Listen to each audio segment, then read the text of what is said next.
that you're constantly seeking this savior, whether that's Trump or Biden, or a prince in the past, or the king, or the hero journey of a character that saved us from the dragons. Right. As humans, we are programmed to look for this other, the outsider, that comes and allows us to be better. Back to the purpose of increases our sense of well-being, our, the chance of survival. Yes. Right? Whereas I think back to the concept of Bitcoin and decentralized power, which when you say decentralized, you don't think about the inherent, like, now it's yours part of it, like power internalized, to the people. right? Yeah. Power to the people. Yes. Now you are your own savior. You are that archetype of the hero that now you need to cultivate. Yes.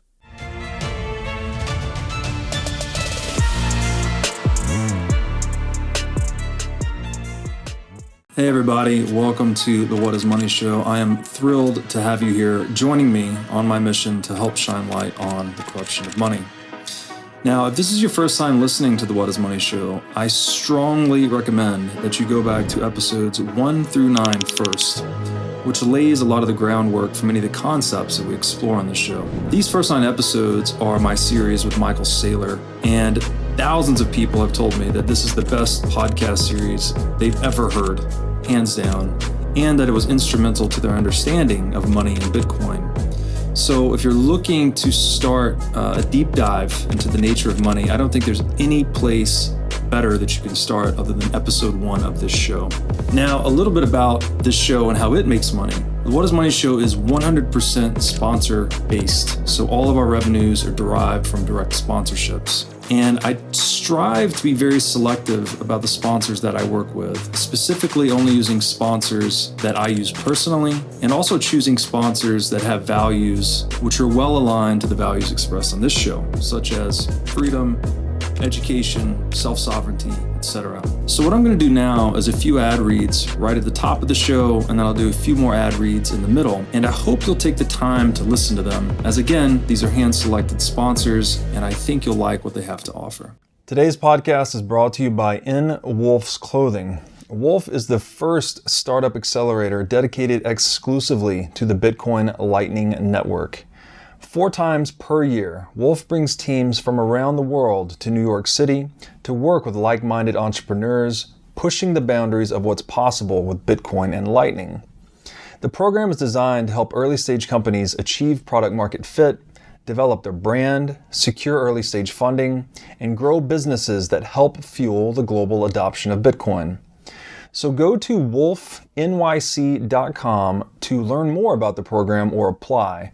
Again, that's WolfNYC, WOLFNYC.com.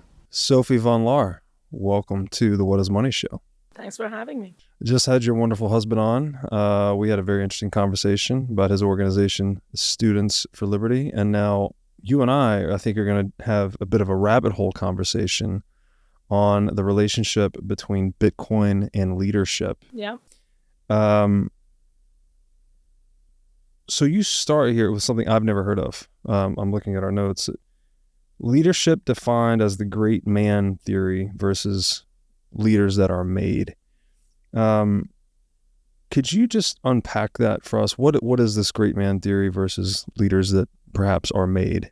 Absolutely. First of all, thank you for having me. It is an honor to be on the show that I've been listening to for forever and appreciating every second of it. Oh, thank you. So I think the difference is, historically speaking, people always view leadership as your birthright. Like you're born into leadership, the monarchs, you're the prince of a king, or, you come to power through government because your father is a Kennedy, or whatever, you have some sort of connection. So there is this concept of the great man is born.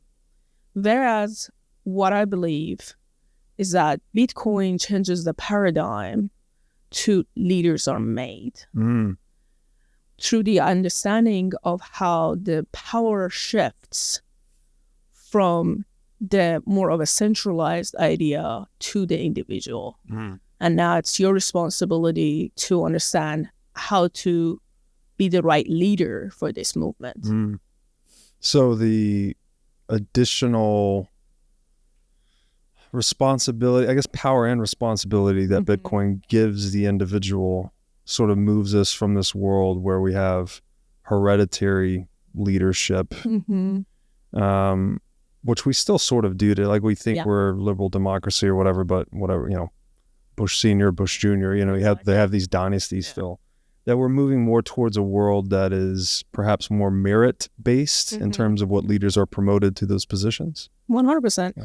And one point you brought up before the show is the concept of the entrepreneurship. And not just entrepreneurship as to the form of creating value, but entrepreneurship in the terms of creating yourself, right? Taking on a leader identity. And I think that concept of now you are not only responsible for your actions, but also in charge of your destiny, changes the entire paradigm of leadership and power.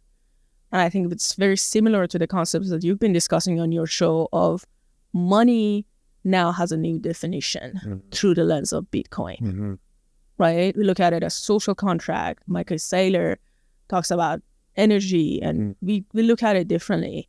And I think now we have to look at leadership differently. It's time to re-examine what it means to be a leader. It's fascinating. Yeah.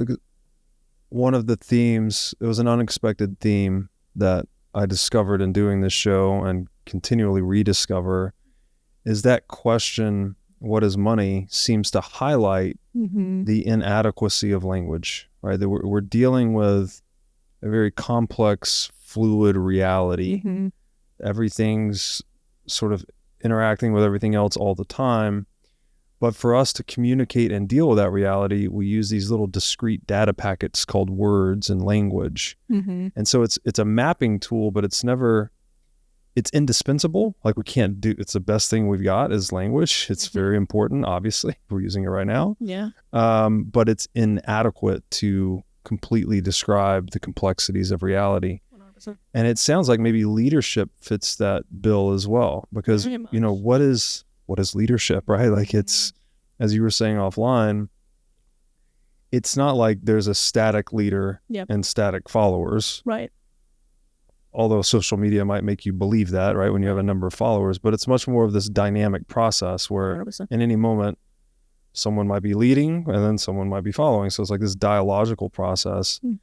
And it's interesting to think that perhaps redefining money, I guess we've redefined money with Bitcoin, or at least made a more perfect We are redefining. I 100% agree. That we're perhaps redefining leadership as well, too. Defining leadership. Yeah. And to your point about fluidity of the concept of leadership, I mean, I remember when I wanted to start writing my admission paper for my PhD in leadership, I was like looking at natural phenomenon and trying to see how leadership manifests itself in nature.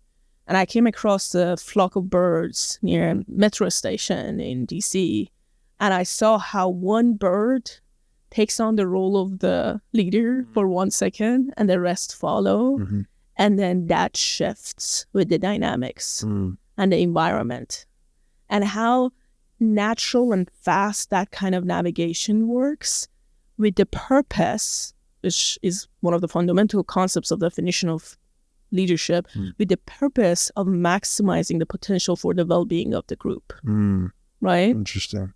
So knowing that there is a purpose behind it all, right, I think it changes how you're looking at leadership. If you're not just seeking control, which is something that Bitcoin tells you, no. Right. The control is in the hand of the people. Yes. When the control changes, right, and you're seeking this kind of value-driven mindset, right, of now the purpose is well-being. The purpose is to have a decentralized environment where the individual can be in control of what they need to do for their own future. Right. And when that shift happens, you can always become the head bird. Yes. Right? And then the next moment, Robert is interviewing you and he's like, Robert, do your magic, man. Like, I sit here and you're the leader in this. We shift our leader identity and follower identity depending on the environment. On the purpose. On the purpose. Well, because as soon as I ask you a question and you give me an answer, you take the leadership role back, 100%. Right? Because I'm inquiring and you're leading. Exactly. And that I love that you honed in on purpose. It's actually something Wolf and I were talking about too, that human hierarchies, they're organizing under a mission or a purpose or a goal.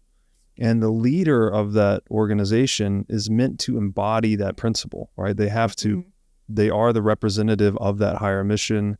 They're not controlling their subordinates, but they are influencing them, hopefully in positive ways that lead towards the fulfillment of that purpose or that mission.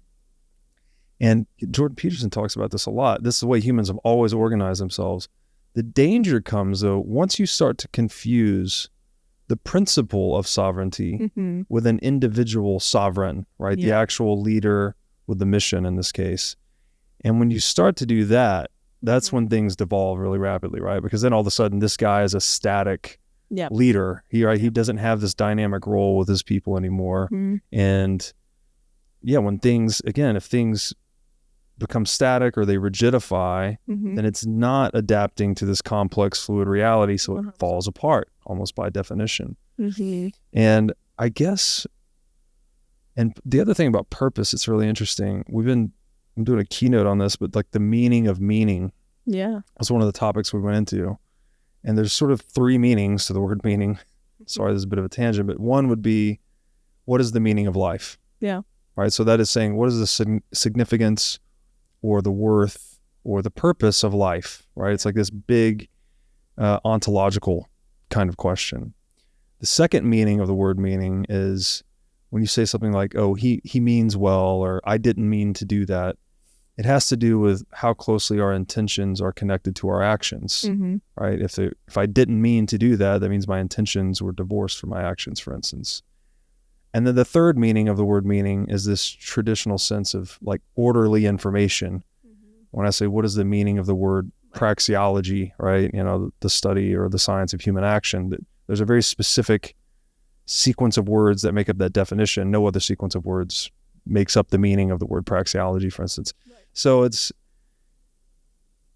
purpose, right? It's like, it's somewhere the meaning of everything we're doing has to do with what we are purpose fit to do.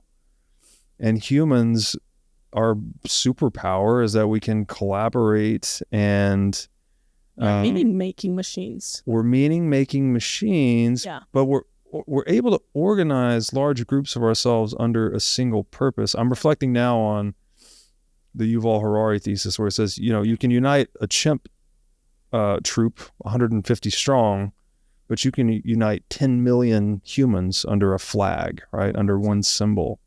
So it's something about that our purpose as humans is to be able to organize ourselves towards the achievement of larger purposes. 100%. I mean, even looking at it through a more of a Jungian perspective, the archetype of hero is so inherently in our collective unconscious that you're constantly seeking this savior, whether that's Trump or Biden or a prince in the past or the king or the hero journey of a character that saved us from the dragons. Right.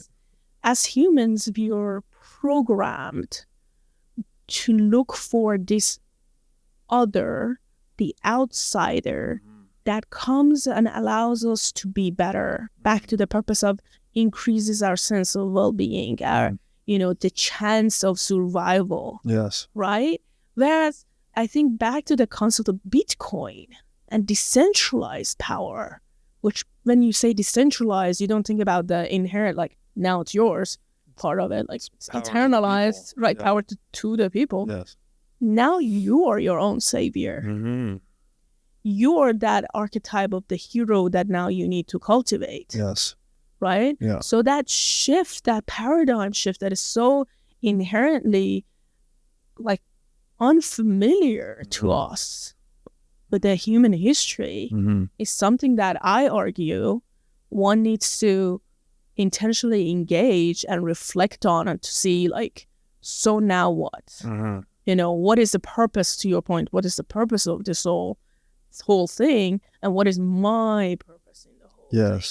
Yes. Yeah, the hero's journey, man, we talk about this a lot. It's so fascinating. I think it seems like it might be related to, and we said this earlier, right? Reality is not linear. 100%.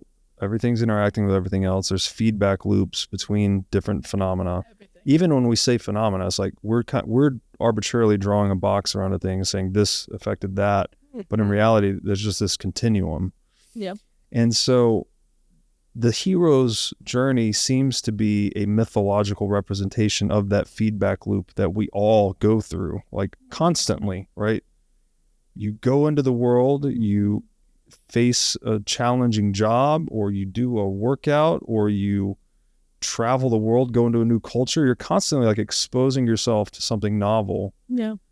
Discovering where you're a misfit or not, you're not able to accord with whatever that thing is, the challenge or the culture or the workout, whatever it is.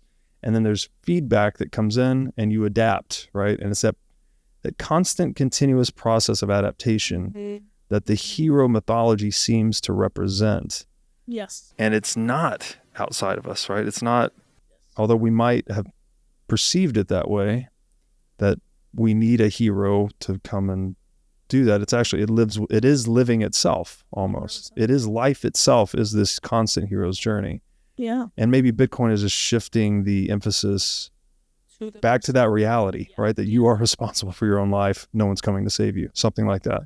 And I think you're 100% correct. I think not only that, Bitcoin highlights, I think it's always been that, but Bitcoin highlights the importance of you being responsible for your own destiny. Right.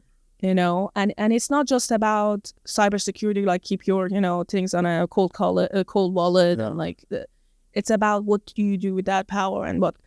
Now I'd like to tell you about our sponsor, the Gold Investment Letter. The Gold Investment Letter helps sophisticated investors navigate capital markets and maximize their profits in trading gold, silver, and mining stocks. The Gold Investment Letter seeks out the most undervalued companies and identifies special situations in the mining sector, and then provides in-depth analysis on both their financial positions and future prospects. The Gold Investment Letter explores many complex domains, such as investor psychology, portfolio management, and macroeconomic trends, all with the goal of making you a better investor.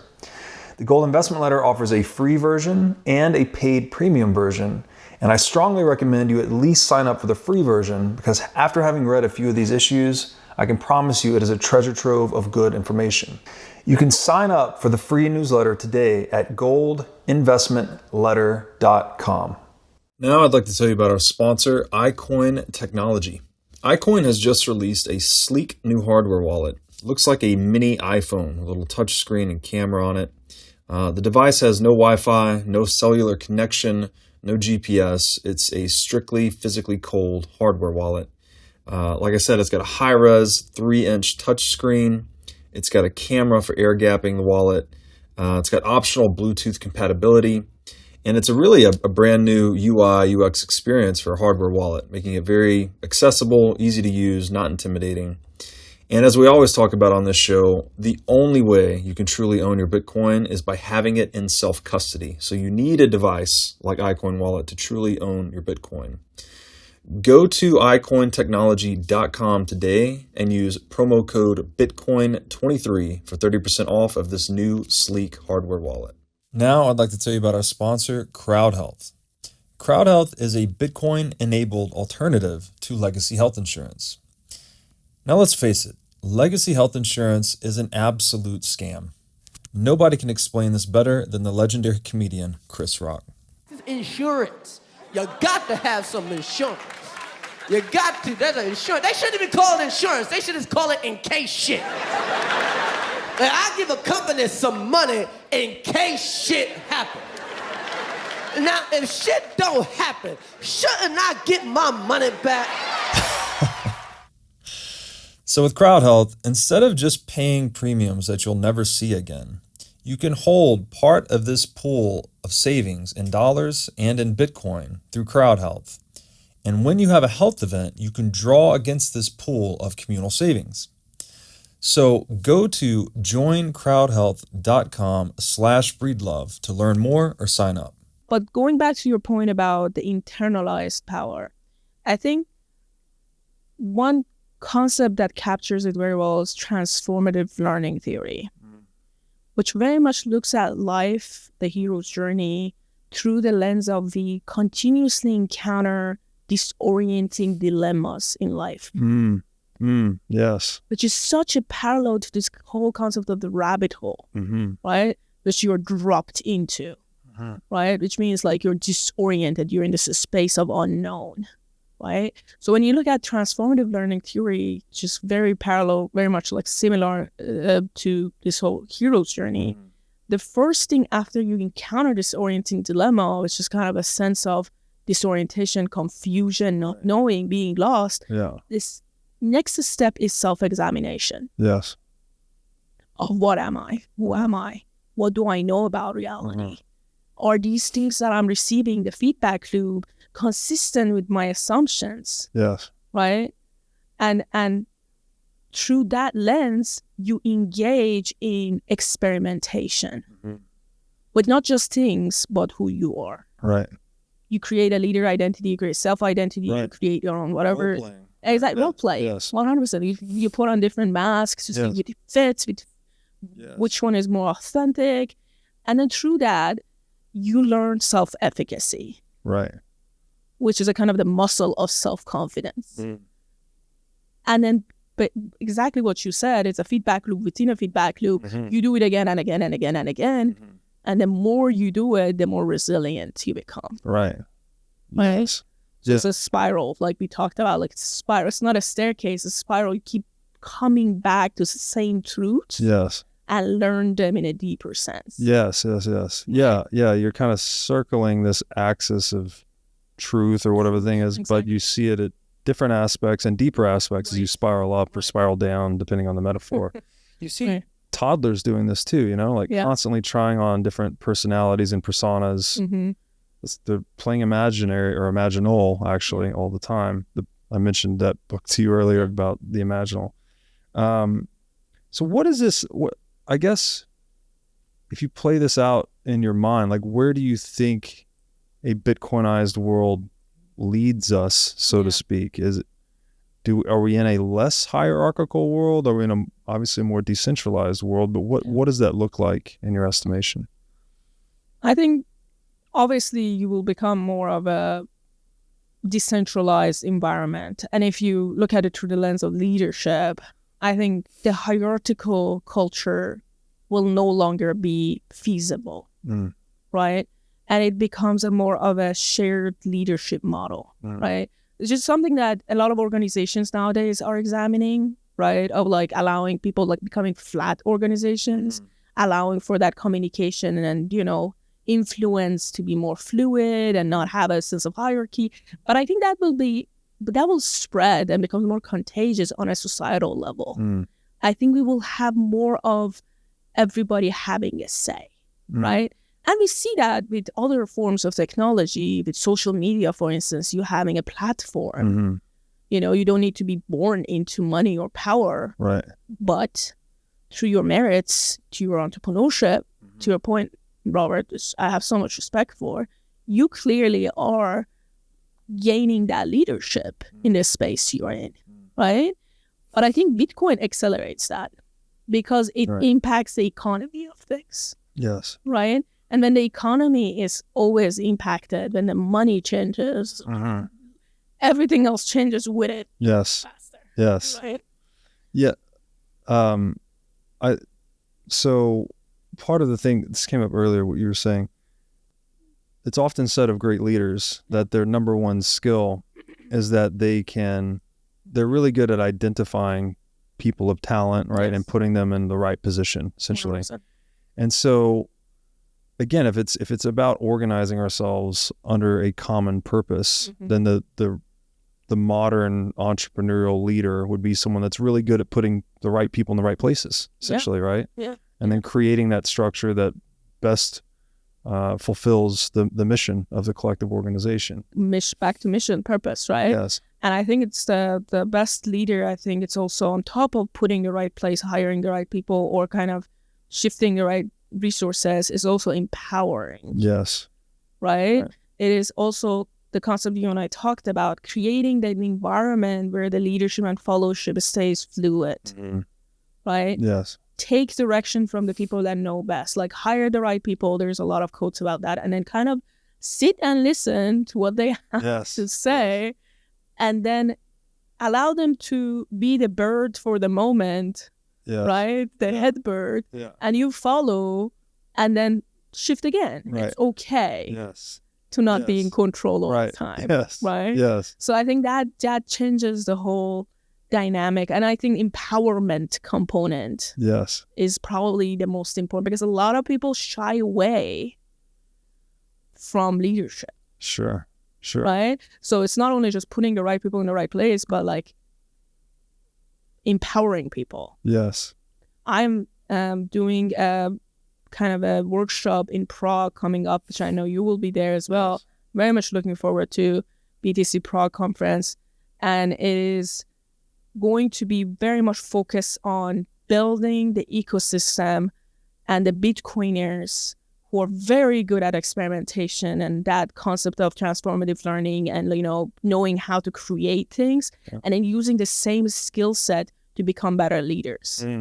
Interesting. Right?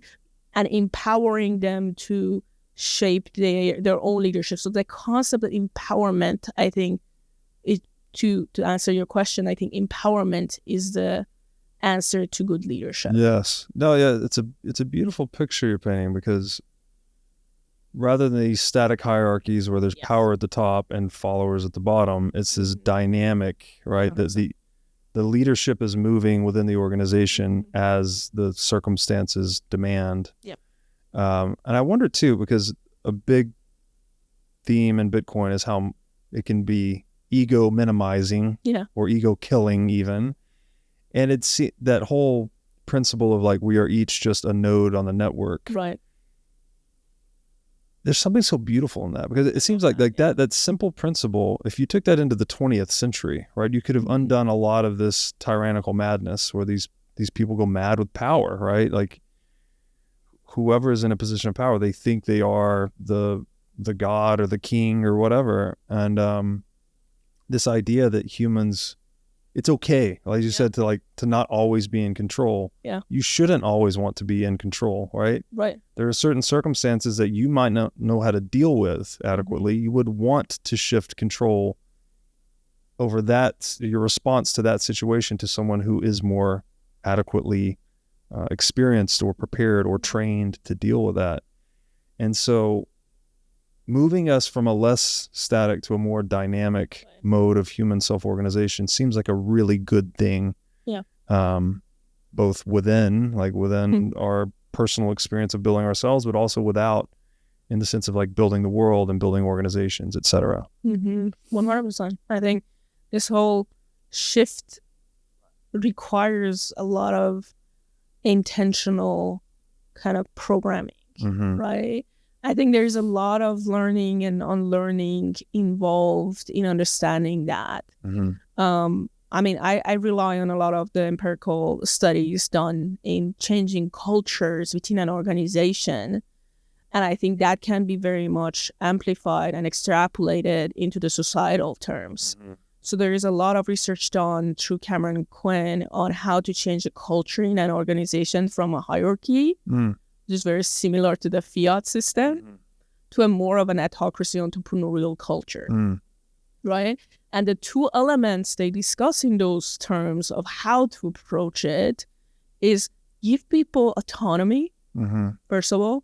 So kind of that corporate entrepreneurship mentality of let them go and play and experiment and fail, right? That kind of like let them be mentality. And then the other part of it is a more of a allowing external sense of integration, meaning that don't make people too much into each other, having to report to 1,000 other people, and allow those kind of networks to be as efficient and as organizing as spontaneous in an organization as Right. possible. As playful as possible. As playful as possible. So it's integration, and it's also a function of autonomy and self-mastery and playfulness, experimentation, corporate entrepreneurship. I love that you're bringing these up. I'm giving a keynote here tomorrow, and we're going to be talking about a big piece of it is the nature of the flow state. And a flow state it's an optimal human experience in two senses. One, it's one of the most enjoyable experiences people report having in a way distinct from pleasure. Like people do weird stuff to get in the flow state, like rock climbing and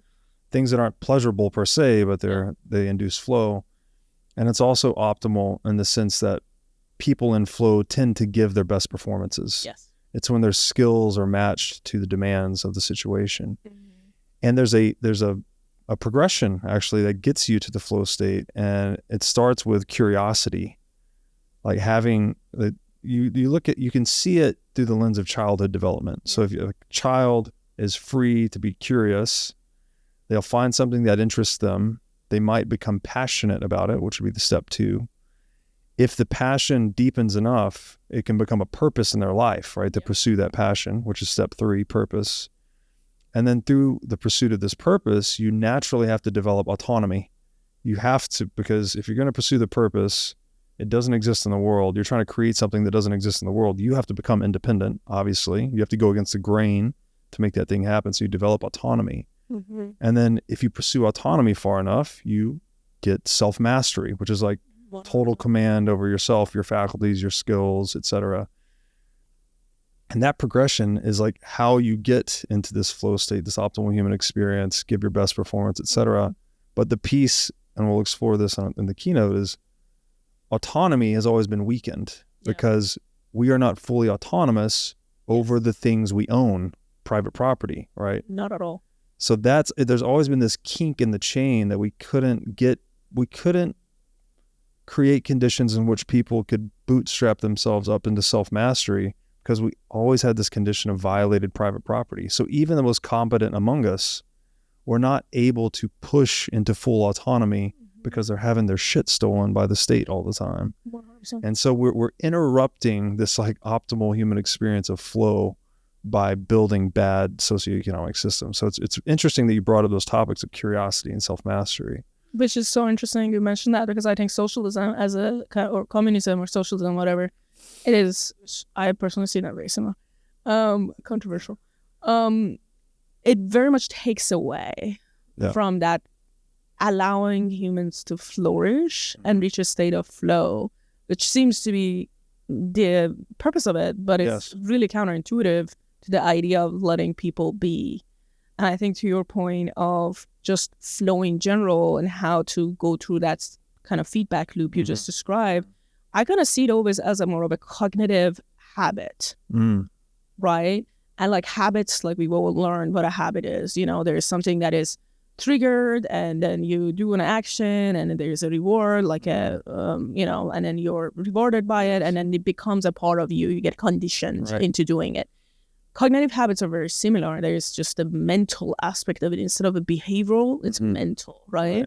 So the question is how to create the right trigger or the right reward at the end that allows people to be in flow or be more autonomous. How can we incentivize people to continue to want to be autonomous? Because there are some good things about being, a slave of a bigger system. Yeah. Oh, what is Jordan Peterson says, when the exodus out of Egypt and the Israelites did 40 years in the desert, and a lot of them craved to go back to the tyranny, right? Yeah. And the theme was there's stability inside the tyranny. 100%. Even if it's miserable, it's like, what to expect. It's predictable. It's, you know what's coming. There's some certainty there, and people can gravitate towards that. But obviously that can be too much, and it can suppress the human spirit and human flourishing as well. So we're constantly trying to find this dynamic equilibrium between this static tyranny and the purely spontaneous anarchy. Yeah. And I think one of the triggers of allowing people to think more autonomously is to have more conversations about things that we are having right now, right? I think a trigger is to allow these things to not be completely something you feel, but making a common human experience by having the right dialogue and conversations. And on top of that, normalizing fear. Yes. I think a lot of us are afraid to admit that we are fearful of being Afraid to feel fear. Exactly. We are afraid to feel fear of autonomy. Right. We are tribal as humans. Yes. And having to go against certain establishment creates fear. So normalizing, having these conversations that I'm worried when I talk about socialism because I don't know who's going to listen to this, and I don't know what I'm going to be isolated and exiled from a group friend somewhere, right? Yeah. And that feels okay because I'm human. Yes. And I will continue to do it because it is something that, again, triggers the loop of autonomy. Yes, yes, yes. And it's not, courage is not the absence of fear. Absolutely. It's a response to fear. It's a response. So you can't even really have or exhibit courage without experiencing fear. 100%. Yeah. Yeah, and it's a great point. These ideas are heretical in a day where the society has drifted far from the truth, let's say, right? Yeah. That we are each indeed responsible for our own lives. There is no organization, no government that's responsible for you or is coming to save you. There's no external hero, as we said earlier. The hero is internal. And Bitcoin is just shifting that locus back 100% to where it truly resides, right? Or the perception of that locus back to where it truly resides. Now I'd like to tell you about our sponsor, Wasabi Wallet. With Wasabi Wallet, you can receive, send, and store Bitcoin privately. In Wasabi Wallet, your transaction history and wallet balance are completely hidden.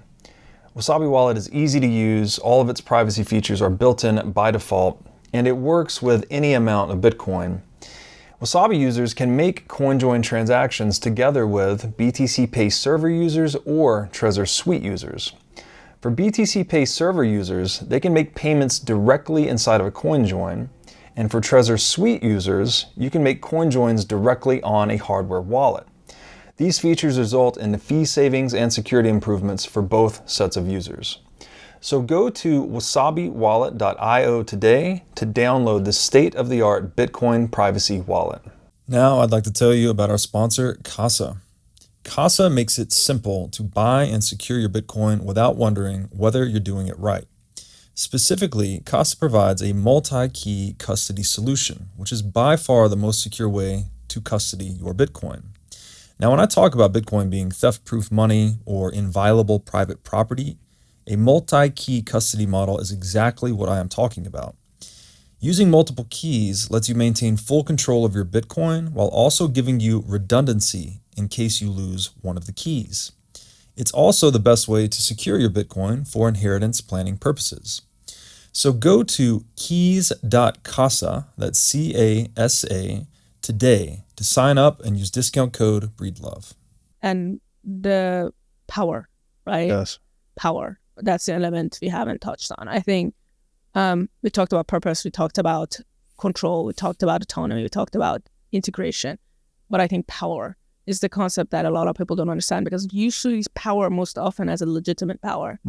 I think the work of French and Raven a billion years ago was a very interesting way of understanding the basis of power. And one of the powers that is emerging these days, besides the more classic reward, coercive, reward, referent, like legitimate power, it's right now is more about connection power. Yes. Right?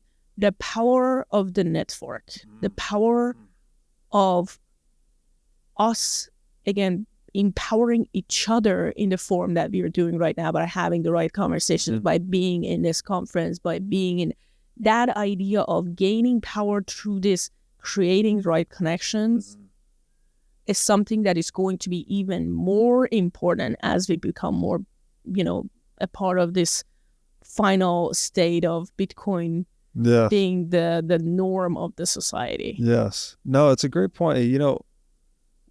We establish authentic dialogue because we orient ourselves under the pursuit of truth, right? 100%. I'm not here trying to like deliver a point. I don't think you're trying to deliver a point. No. We're both saying like, here's how I currently see it. Mm-hmm. I want to hear how you see it. And then it's like, how do we get closer to that central axis again that we're spiraling around? Mm-hmm. And that's what we're describing in these other systems, is like orienting people under a higher principle. Yeah.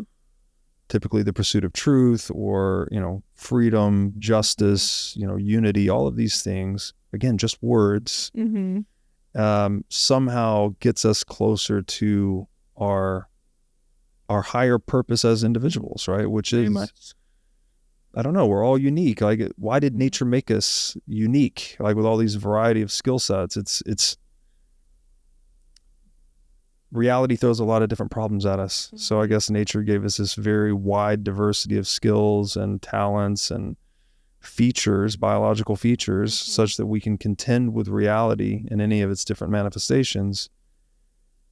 But we can contend with it best when we collaborate, and we collaborate best when we orient ourselves under higher principles. So it's fascinating to think about. And it's fascinating that money, of all things, has us sitting here talking about these esoteric Jungian archetypal conversations. Yeah, but money is, many of your episodes discuss money clearly, but even the definition of the social contract aspect of it, right? It is very much of a network effect to begin with. And network effect is the concept of the power of connection. Yes. Right? Yeah, so, what you just said, right? Yeah. So money is how we communicate, right? It's how we communicate by giving each other what value we have, and then gaining value by getting something in return. So it's a form of communication. And as humans, back to the power of connections, that's how we connect with each other in the most meaningful, authentic way, right? Yeah. Because I can tell you you're great, and you were like, okay, I kind of believe you. Yeah. But it's low cost messaging versus high cost messaging. Yeah. Yeah. It's like, I'm putting, like, I have skin in the game and I give you money. Yes. Because it truthfully is meaningful. Yes. Right? Yeah. It's the best compliment. Yes. Because I could have done something else with that money. Right, right. So it is a form of not like creating connections between humans so that's why I love capitalism so much. Like, I think the essence of it is very spiritual in essence. Yes, it is. Right? When I give you money, that means I am complimenting you for what the value you brought to me. Yes, exactly. And when you pay me, you're telling me, okay, good job. It given me something. It's like a praise or something. It's a praise. It's a gratitude format. Yeah. But in a way that nothing else can be as meaningful. Yes. And when you describe too that we're generating power through connection. 100%. Money is almost like a manifestation of that, right? It's like, exactly. Money is power, right? And money has no power in a world where there's no connection, right? If you're alone on a desert island, well, money it means nothing. You have no trading partners. There's no division of labor. There's nothing being produced. So money has no claim on anything. It holds no power. But when there's a network of people engaged in collaboration, all of a sudden money is synonymous with power. We say money is power, right? And so it's interesting that it's the connections, ultimately. It's the relationships that give humans empowerment. 100%. And the more that we can, I guess, maintain the integrity of those connections. Right. Now I'm thinking, like, if you debase the currency, right, into hyperinflation, all the connections are broken, right? No one can use money with anyone else. Society collapses. But with incorruptible money or undebasable money like Bitcoin, in theory, you could uphold those connections forever. And so that's how it contributes to the collective empowerment of the species, I guess. 100%. Back to the concept of the hierarchy versus autocracy entrepreneurial culture and the difference. In a hierarchy, in an environment of a fiat system, right, there is a lot of links, but some are not active because I cannot pick up the phone and call Biden today, right? I cannot be like, hey, what was that about? Like, right? Like, that was. You wouldn't know what it was anyways. But what is this thing ringing at me? But, like, I can call there is no connection, real link between my node and that node. That's right. There is a hierarchy, and that actually there is lack of transparency, there is lack of access, there is lack of connection, back to that power of connection. Yes.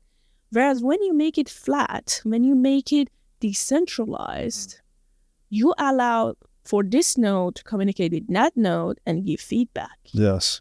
And that is the essence of a spontaneous live economy, which again, economy, people kind of separate those concepts, is very much the essence of human flourishing and the essence of us telling each other, I appreciate that about you, do more of that, and then you'll know me better that way, and then we can become better in that relationship. Yes. Serve each other better. Yes. No, it's beautifully said.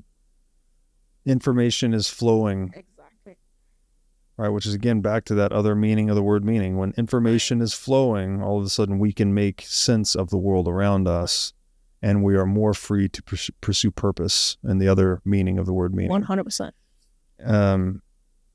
It's remarkable, isn't it? It's just sometimes I have these fascinating conversations with people like you, and I'm like, how did we get here talking about money? But it has to do with these things: connection, empowerment, integrity, freedom, truth, justice. They're all somehow wrapped up in this economic concept. It is.